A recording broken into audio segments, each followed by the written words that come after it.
Hello, my name is Daniel Mart. I am an actor and filmmaker based out of South Florida, and here on my channel on a weekly basis I like doing different types of discussion topics. Since it's the month of October, I thought, how about I just do a couple ranking videos once a week. The last 2 weeks I did top 10 favorite zombie movies and top 20 favorite Walking Dead episodes. The Walking Dead's my favorite show of all time. And this week we're going to be doing top 15 Final Destination deaths. So yeah, I'm a huge fan of the Final Destination series. I'll plainly put it, it's my favorite horror series of all time. Part of it has to do with the fact that I haven't really seen that many horror series in general. Like, I haven't seen the entirety of the Halloween series, or Texas Chainsaw, or Hellraiser, or Nightmare on Elm Street, or Chucky, or Friday the 13th. I haven't seen, I don't know why, but I just don't tend to watch that many, like, franchise movies. Or like, just entire franchises that much. Maybe like a trilogy. It's maybe usually the most I go, but I don't know why. But Final Destination is one of those movie franchises that I've seen every single movie. Final Destination as a whole is a series that helped me like cinema as well, or just like made me really like horror specifically. I guess you could say it's a gateway horror movie, or set of horror movies for me, because I watched them when I was in middle school, going into high school, especially numbers Final Destination 2 and 5 are the ones I saw the most during that time, and eventually I saw 1, 3, and 4, sadly, for number 4, but it still has some perks. So yeah, for this week I just kind of want to do top 15 favorite horror Final Destination deaths, and go from the list, go from there. So, start off the list.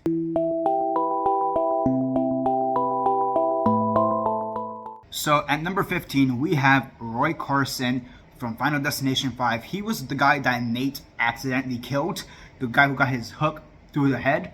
And here's the thing, it's not that I don't particularly like this death. I mean, it's number 15. But the reason I like it has to do more so with what it does within the series, within the franchise, and the rules that it does when establishing it. So in Final Destination 5, just quick spoilers. I mean, really quick spoilers for the whole list. I mean, this is talking about death, so go from there. But in this movie in particular, they're trying to introduce this new rule to death, which they do in every single movie.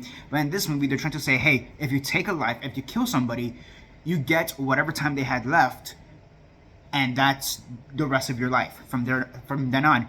And it's something that we've never, even before this movie, we've never seen. We've never heard about this rule. We've heard about the new life rule, for example. We've heard of the possibility if the last person on the list kills themselves, maybe that invalidates the whole list. But this is a new rule, and it's very interesting. We've never heard about this. It's like, oh, if you kill somebody, you take on whatever the remaining lifespan. Interesting. And it's something that plays into later in this film. But this is the first time we see it, and I think the repercussions of it are just, again, it's how you introduce the rule, this new rule, and then how you actually establish it. I think the way they established it was just great. And Roy, here's the thing, Roy as a character, he's a nothing character. He only appears in 2 scenes, the very beginning and his death scene. And he's kind of an asshole, but he's also kind of like a nothing character. Like, he's just there to like get the plot moving along, especially for his death. And I mean, that's why he's so low on this list, because he's not really much of a character, much more as he is a prop, essentially. But I mean, one, getting a hook right through your skull, goddamn. I mean, if that's the first death I have lined up, just imagine how some of these other deaths are to begin with. And again, just the repercussions that this death has along the way, just, I like it. I like it because of that.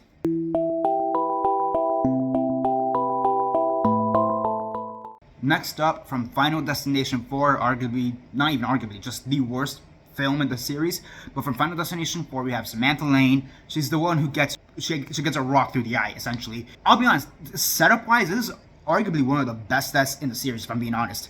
Just to set up the tension within this scene, I would say arguably because of that, the tension building in the scene is arguably just one of the best deaths in the series.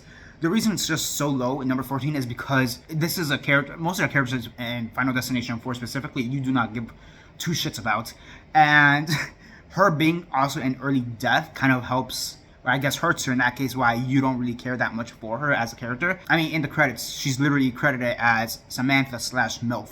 I forget the actress's name, but that's how she's credited. But, back to the actual death at hand. First off, just getting a rock shot right through your eye. God damn. And honestly, I think just the visual of that just sticks with you for some time. Also, she dies right in front of her kids. So I'm like, those kids are traumatized. I mean, they're already traumatized because of the actual disaster, and now they literally just saw that happen to their mom right in front of them. She's like at the spa type of area, so I mean, just for them to also see that, it's just like, I mean, it's one of those things. Everybody's traumatized by this death. The characters there, and yeah, I mean, honestly, if not for the fact that this character is basically a nothing character, this death would be higher on the list.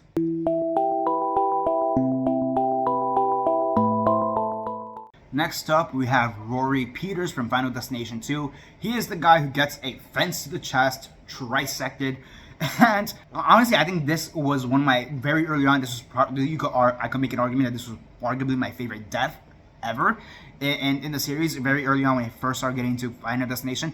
I mean, here's the thing with Rory. I don't know why, but for me, he's always been a very charming character. I don't know why, but something about him, maybe Jonathan Cherry's performance of him, I've always really liked. And it's weird because a lot of people in the franchise really don't like this character. They think he's an asshole and a creep, which I'm like, where the fuck are you getting that from? And a lot of it has to do with the one elevator scene he has. I'm like, he's just socially inept, but okay. But I don't know why. I think because of the fact that this character, for me at least, is so oddly charming and endearing, his death just hits us so much harder. He literally just gets a fence to the chest, gets trisected.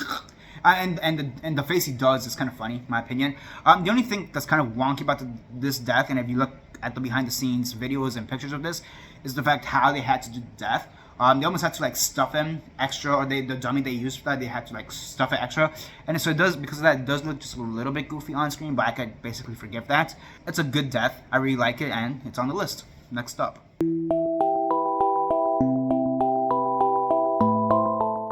Also from Final Destination 2, the second one, we have Nora Carpenter. She's the mother who gets decapitated by an elevator. Nora, for me, has also been kind of an interesting character because she kind of goes between this thing of, oh, I don't want to die, to I do want to die, even before her death. And a large part of it has to do with the fact that she saw her son die right in front of her just probably earlier that day, I think, if I'm not mistaken, if I'm looking at the timeline. He's the kid who got pancaked by a glass pane, I guess. Yeah, I guess it was a glass pane, if I'm not mistaken. Also, that's one way to go. But this character just seems oddly tragic to me. I mean, because you do hear how she lost her husband some time back. She just lost her son right in front of her. Maybe not even a day before, probably that same day. And she had a conversation with Kimberly that, even right before that, how, oh, I don't care if I die, I just want to be with my family. And then right here she is begging not to be killed. She kind of has that drive to survive. It just so happens that her head right now is between level 1 and 2 and stuck between elevator doors. So yeah, and I mean, honestly, this death also has some pretty great tension behind it with the guy with hooks. Which, by the way, what the fuck is he doing? Why the fuck do you have a basket with hook hands? Who knows? Whatever gets us to death. But also, I think to some degree she's maybe, and it's hard to say this because she dies like immediately right afterwards, and because of her whole thing like, oh, I do want to die and I don't want to die. But I do want to say she's maybe one of the smarter characters in the entire series. It's just that she has so much going on that it's kind of hard for her to process stuff. Especially, again, the death of her son, maybe not even 12 hours before this. So, because she immediately realizes, oh shit, I'm in danger, and then tries to escape, and I mean, that's what leads to her death. I mean, anytime any of these characters try to escape, it usually leads to the death, because death finds a way. Because of all that, I've always liked this death as well, and that's why.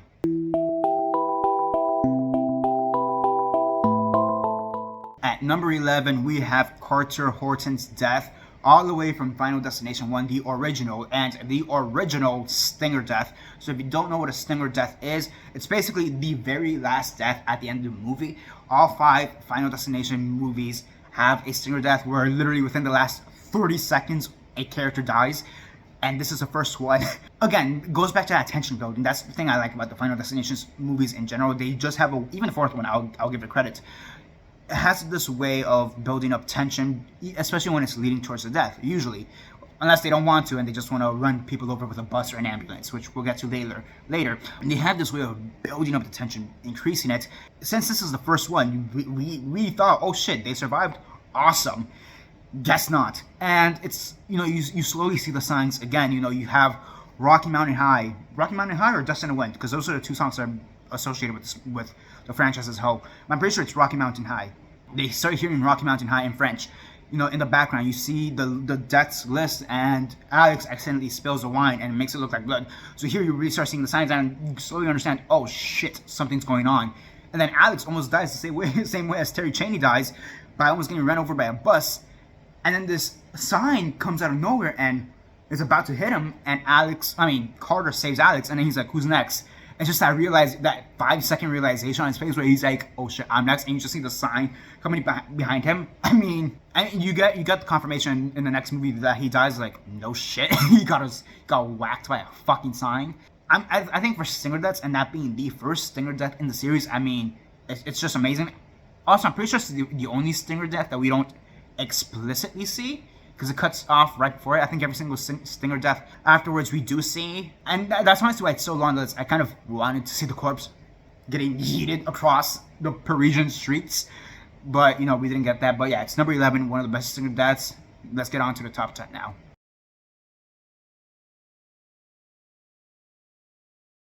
Number 10, from Final Destination 5, Olivia Castle. She's the girl who basically had eye surgery on her eyes, obviously, and then got thrown off a building. So again, it goes back to that tension building. I think at this point you guys understand tension. I love tension, especially for these movies, as I haven't made it obvious enough by now. But I think the horror for this one specifically is that she can't really do anything. She's trapped. She has the head strap, helmet, whatever it is. So she's locked in place. She really can't move. She tries to move and she can't. And you just have this laser going to her eye, literally burning the shit out of her. I mean, it burns her hand after a while too, because she's trying to block the laser. And when she's free, she accidentally yeets herself off the goddamn building. Which, how? I mean, realistically, logically, how? Because you would assume that the glass, it can withstand like a body slam, arguably. I mean, people have realistically died by body slamming the window. I mean, look it up. That's an actual death. So, and if I'm not mistaken, they probably took inspiration from that. I wouldn't be surprised if they took inspiration from that death. Again, goes back to the tension, goes back to that. The only downside is that she's not. It's not that she's not a likable character. It's the fact that we haven't spent enough time with her to build enough of a rapport with her, if that makes sense. So for me, she's kind of a nothing character, and more so than even the two previous deaths before her, Isaac's and Candace, because with them you actually get a sense of who they are, and in Candace's case, you actually feel bad, whereas Isaac's, you kind of want him to die. Whereas here, I'm kind of neutral towards her character, like, oh, I don't care if you live or die, I know you're gonna die, so whatever. And I think that's the one downside with her, more so as a character, that they really don't build up her character, and that's why her death kind of rings kind of hollow. But she definitely got one of the most unique deaths in the series. I'll say that much. I would say she arguably got the most unique death in the series, with the whole laser eye thing. On to the next.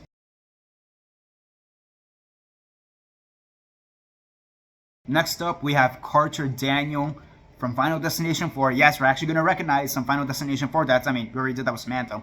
But another Final Destination 4 death. And he's the racist, keyword capital racist, by the way, who gets dragged by a tow truck and gets set on fire, and then the tow truck explodes, and then his decapitated head, somehow perfectly decapitated head, and comes literally at the feet of George. And honestly, the reason I like this stuff is because it's just so fucking goofy. I don't think we have, aside from maybe Val Luden's death, I don't think we've gotten a goofier death than this. This one works. I don't know why, but this one just kind of works because of how over the top and goofy it is. And honestly, if Final Destination 4 had kind of kept that kind of tone throughout the movie, where it knew it was kind of goofy and kind of just went along with it, I think the movie in general will be received a whole lot better.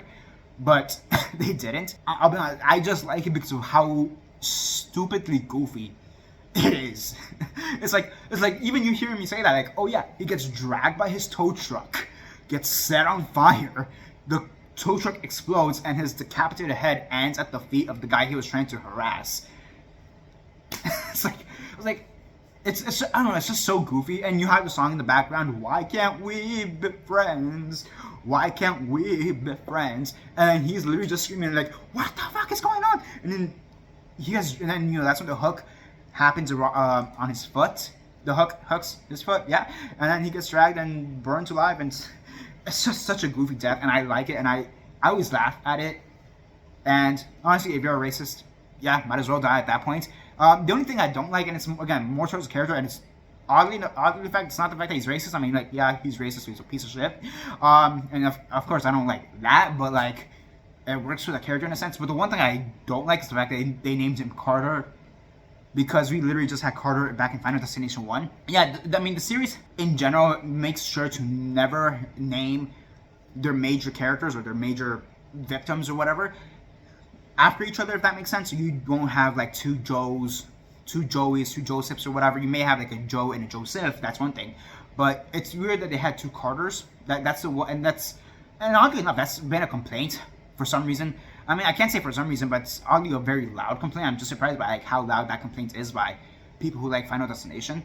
But yeah, again, just that's more of a nitpick either way. But yeah, that's why I like this stuff. It's just so over the top, so goofy. How can you not like it?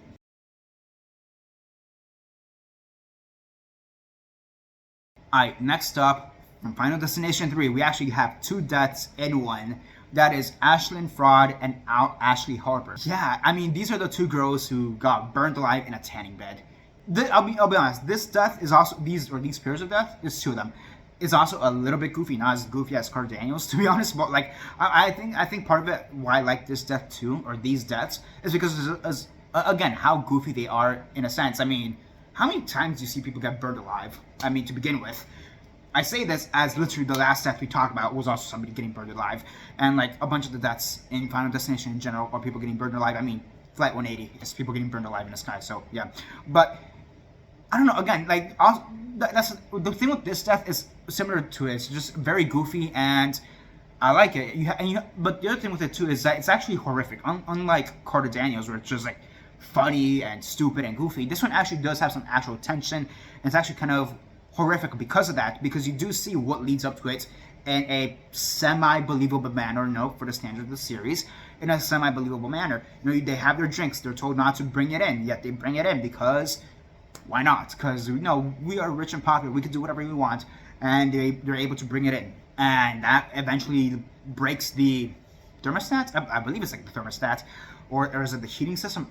It breaks something mechanical, and that's what leads to their deaths. And honestly, the match cut that happens between the deaths, the tanning beds, right to their funeral with the caskets is honestly one of the best bits of editing in movies, period, in my opinion. It's just a real brilliant, dark, comedic bit of editing across, just in general. Forget the series for a second, just in general, for movies in general. It's a very brilliant piece of editing. And then the one thing with this death, and it's not so much so that I like it or not, and this is something that applies to a lot of the Final Destination 3 deaths, but it's the fact that there is also an alternate death scene to this, where one of the girls, I forget which one because they share the same goddamn name, but similar, Ashlin, but one of the girls, there's an alternate scene where one of the girls actually is able to get out of the tanning bed, and she actually gets whacked by the shelf that falls, and that's what kills her. She gets whacked, and she, presumably still burns alive, whether it be to smoke inhalation or just actually getting her body burnt.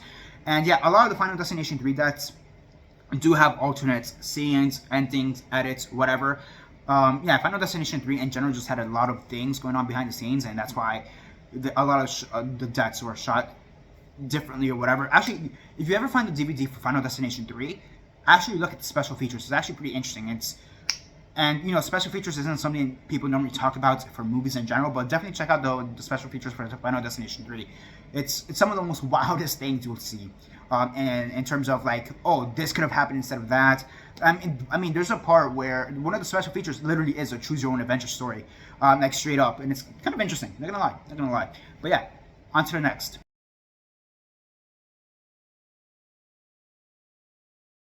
Next up, from the first one, Billy Hitchcock getting, I guess, decapitated. I don't know if it's a decapitation because it's from like the jaw up. It's like from this part up. But yeah, I'm getting this whole part of his head fucking decapitated, sliced off, whatever. Similar to Rory Carson's, the reason I like this death, well, part of it also has to do with the fact that it's just so sudden. Because you literally just had Carter Horton. Two Carters, why? I don't know, but whatever. Carter Horton, he just survived his death, where he was going to be run over by a train.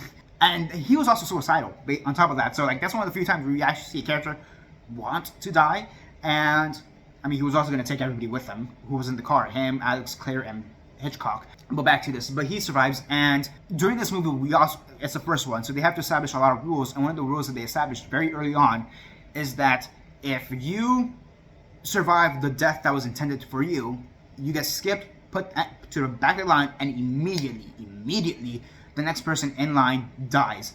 We see this across the series a lot, but this is the first instance of it, and god damn, because literally you have Billy literally saying who's next or what the hell is going on, and then he turns around and he dies. Like it's just such a sudden death. That's the other thing. That's the other thing with the franchise as in general. If the deaths are either very high tension or they're sudden as shit. And this arguably is one of the most sudden deaths ever. There's one that's way the fuck more sudden. Also from the first movie, if you know which one I'm talking about, you know. But this one is just so sudden that the characters don't even know how to react. It's like, what the fuck just happened? Like, they're like, what the fuck just literally happened? And also, he's portrayed by Sean William Scott. He's just a likable guy. And the fact that he dies is like, god damn, that's how you go out, god damn. So, yeah.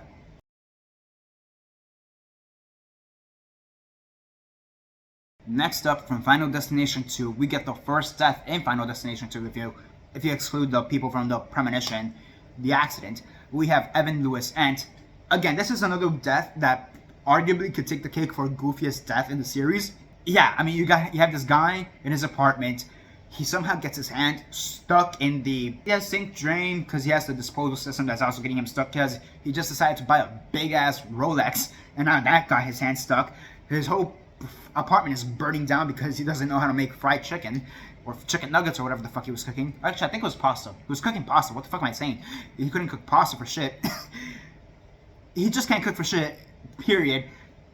And now his whole apartment building is burning down. So now he has to escape. And it's also one of the few times that I think death is actively trying to kill someone, which I know may sound a little weird. What I mean by it is the windows in his house are open and they suddenly shut down. So like death is like actively intervening in the death, if that makes sense. Usually death just lets the accident, the trap happen. But this is one of the few times where I think he's actually actively a part of the trap, if that makes sense. Right now, I mean, come on, Death, you're literally just slamming down a window. He literally broke it with a goddamn chair, which, congrats. But, you know, he goes down, he slips on some spaghetti that he tossed away stupidly, and then he gets a ladder through the head. And, again, this death is kind of goofy, which is part of the reason why I like it.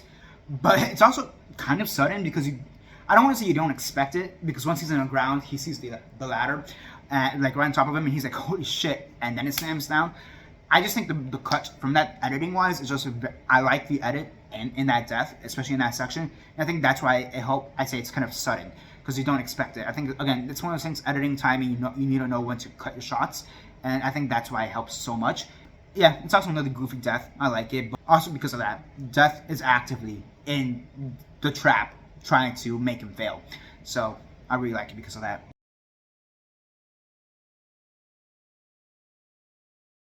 Number 5. At number 5, we have Hunt Wynorski from Final Destination 4. He is the guy who drowns / gets disemboweled inside a pool.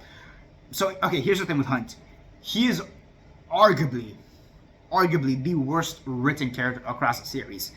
I'll be honest, like straight up. I don't think I can't think of a worse written character across the series in general.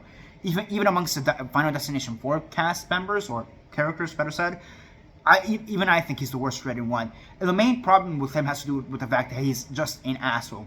And not like a fun asshole like Isaac or Frankie, where like you actively want to see him die because you know it's gonna be fun. But it's more so like you just want to see him get off screen. You don't give a shit. Like, why the fuck are you here? You're annoying. Just shit on me. You're an asshole and you're annoying. So it's more or less so like that.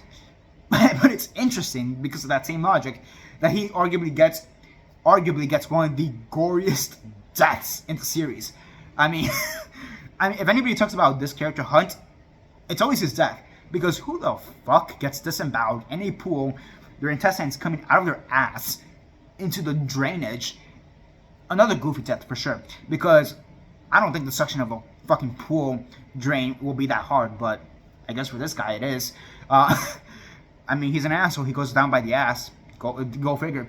Again, it goes back to that. It's just so goofy, and honestly, it's kind of gory. I think the one thing that would have made it better is if and this is more of a Final Destination 4 thing again, but the blood they use is like CGI blood. If this would have been practical, it would have been so much better. And I think that's one thing that's holding it. That's one of the two things holding it back. It's one, the fact that they really did rely on CGI throughout that whole movie, and this is one of those sets that really could have been boosted with practical effects. But it's also, it happens to a character that we don't really give a shit about, if I'm being honest. But in general, this is just one of the best deaths in the series, in my opinion. And it's also one of the most, I don't know, claustrophobic. I'm not sure if that's the right word, but like, I mean, you just really think about it. You're trapped inside a pool. You're slowly drowning, and you literally have your intestines getting fucking sucked out through your ass. I mean, realistically speaking, that, as goofy as it sounds, that is pretty intense. That is very scary. And there is kind of a psychological element to that. There's not that many deaths in the series as a whole that has a psychological element to it, to the death. Not that I can think of right off the top of my head. Maybe Olivia's as maybe the only other one I can think of. Yeah, I don't know. Right off the top of my head, Olivia's maybe. I'm looking at the list, by the way. So maybe tanning beds, maybe. But yeah, I think that's why. Because it's just so psychologically intense as well for the character. As even if we don't give a shit about the character, I think that really helps boost it to this spot at number 5.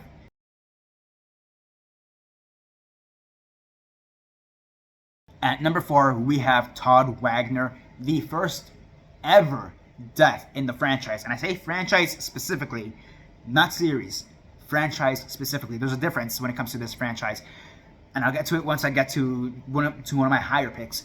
But this is the first death in the franchise. If you're not excluding the actual plane explosion, this is the first death in the franchise. This is one of those things that's very sudden. It's a very sudden death. Even despite the fact that there is some build-up, it is a very sudden death, which is weird to say. And part of it has to do with the fact that death is actively a part of this trap. Similar to Evan Lewis, death is a part of this trap. You see the water from the toilet leaking, and that's what caused Todd to slip and fall into the bathtub and then have the clothesline wrap around his neck and slowly die.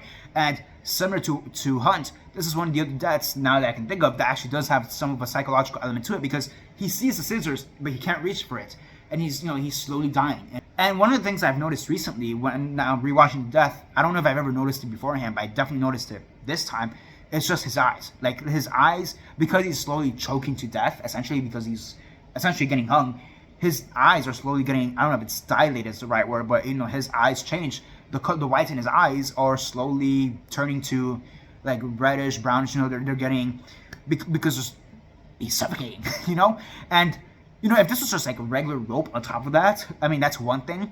But this is a clothesline, like those things are super fucking thin. So, I could just imagine that it being almost like cutting into his skin, which would have been even more intense.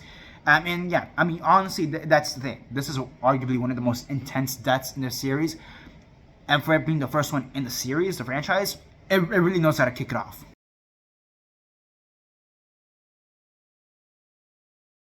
At number 3, we have 3 deaths for the price of 1, and I'm kind of combining all these deaths together because they all happen within the same time frame and within the same accident, so to speak. But this is going to be for Nathan Sears, Molly Harper, and Sam Lawton, who all die, which is why it's this high, because of Flight 180. So the twist in Final Destination 5 is the fact that it's actually a prequel to Final Destination 1 and logically 2, 3, and 4, or the Final Destination, which is what number 4 is called.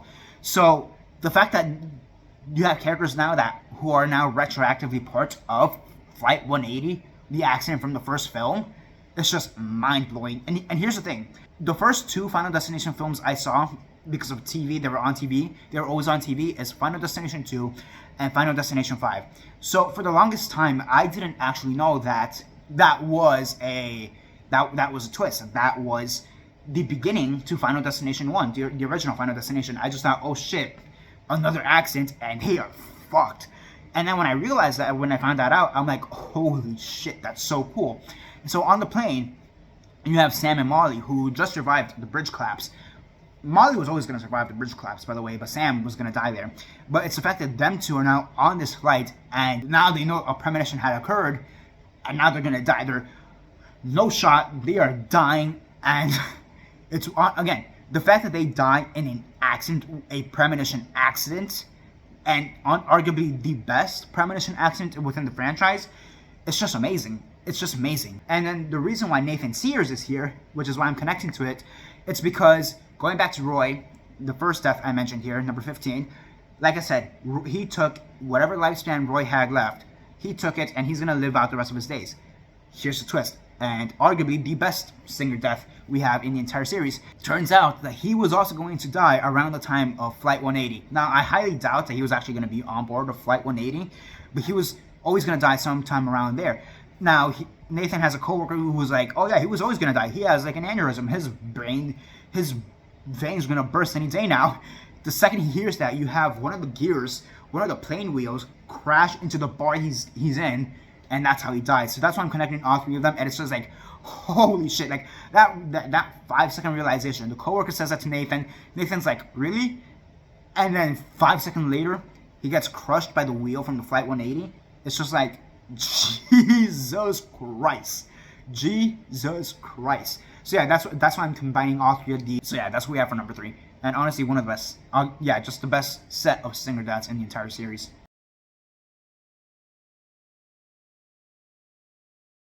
At number 2, also from Final Destination 5, we actually have the first death in the series, in the franchise. You know, the series, franchise, whatever. Now these two words are interchangeable because I have them confused in my head. But because Final Destination 5 is a prequel to Final Destinations 1, 2, 3, and 4, this now canonically is the first death in the series. I'll be honest, this is the one death I cannot look at, period. It just creeps the fuck out of me, I guess you could say. It's just like, Jesus, you know, like, this is the one that I legit am shitting my pants for. Because it builds up the tension so much. Every little thing could kill Candace. She's in this gym, she could either fall and slip and get electrocuted, or who the fuck knows. But no, she is working on these, I don't know, monkey bars, I guess you could say. And no, monkey bars are the things that you go like this, but I don't know, whatever, gymnasium bars. She's spinning, and then this other girl, this other gymnast, topples over the dust, the hand dust that they are using, and then the fan blows that shit in her face, and she dies and breaks her fucking spine, bones out of her body. Honestly, for me, this is the most horrific death in the series. And again, it's the one death I cannot watch. Like, it's one of those things where I'm watching it basically like this, like, oh my gosh, please no, is it over? Oh, thank you. Oh, fuck. Like, that's literally how I'm watching it. That's quite literally how I watch this death. And yeah, this one death basically scares the shit out of me. Of any death, even more so than number 1. I'll admit, this is the one that scares the shit out of me. It's just the fact that my number 1 choice, I just happen to like it a lot more.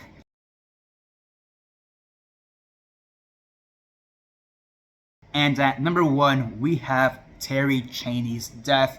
Final Destination 1, her getting ran over by a bus in the most sudden manner ever. Honestly, I think this death in general is maybe the most well-known death in the entire franchise.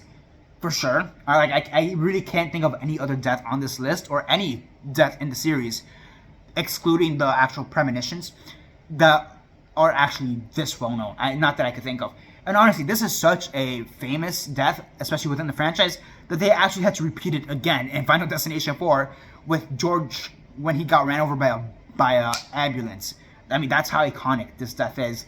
And you know, maybe it's the simple go-to answer, but yeah, I like this death. Not because it's iconic, but like, it's just so sudden. It's literally this arguably is the most sudden death, because you are not expecting it.